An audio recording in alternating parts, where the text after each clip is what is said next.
Contentment with earthly positions. భూమి మీద మనం ఏది కలిగి ఉన్నప్పటికీ కూడా కలిగిన దానిలో సంతృప్తి కలిగి మనం ఉండాలి. శరీరాశ, నేత్రాశ, జీవపడమం యొక్క ఇచ్ఛలు అనేవి మనిషిని అసంతృప్తిలోకి నడిపిస్తాయి తప్ప సంతృప్తి వైపు నడిపించవు. మనమైతే సంతుష్టి సహితమైన భక్తిని కలిగి భూమి మీద కలిగిన దాంతో మనం తృప్తిగా ఉంటూ ఆనందంగా ఉండటమే దేవునికి ఇష్టము అంటున్నాడు.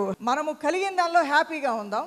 ఇంకా చీమ ఏ విధంగా సమకూర్చుకుంటుందో కష్టకాలానికి కొంత సమకూర్చుకో, కొంత బ్యాంకులో పెట్టుకో, కొంత ఫిక్స్డ్ డిపాజిట్ చేసుకో. నీకు కలిగిన దాన్ని నువ్వు ఆ విధంగా పెట్టుకొని నువ్వు కష్టపడిన డబ్బే నీకు తిరిగి డబ్బుని ఇచ్చే విధంగా నీకున్న అవకాశాలను సద్వినియోగపరచుకో. కాదని ఎవరన్నారు? అలా అన్నీ వదిలేసేసి దేవుడా అని కూర్చోమని దేవుడేమి చెప్పట్లేదు.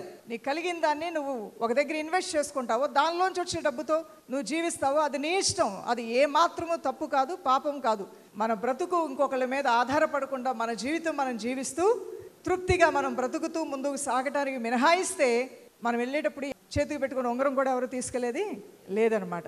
మనం సంపాదించిందైతే మనతో పాటు తీసుకుని వెళ్ళలేం, కానీ మన భక్తి క్రియలను మాత్రం మనతో పాటు తీసుకుని వెళ్ళబోతున్నాం.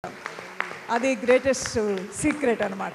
నీ భక్తి క్రియలను మాత్రం నువ్వు తీసుకుని వెళ్తావు. అందుకనే కొర్నేలితో ప్రభువైన దేవుడు అంటాడు, కొర్నేలి నువ్వు చేసిన ప్రార్థనలు, నీ ధర్మ కార్యాలు అన్నీ జ్ఞాపకార్థంగా దేవుని సన్నిధిలో చేర్చబడ్డాయంట. సో మనం భూమి మీద ఉన్నప్పుడు మనం తిందాం, లేని వారికి కూడా మనం ఏం చేద్దాం? సహాయం చేద్దాం. మనం సంతోషంగా ఉందాం, కష్టంలో ఉన్న వారికి కూడా కొంత చేయూతని ఇద్దాం.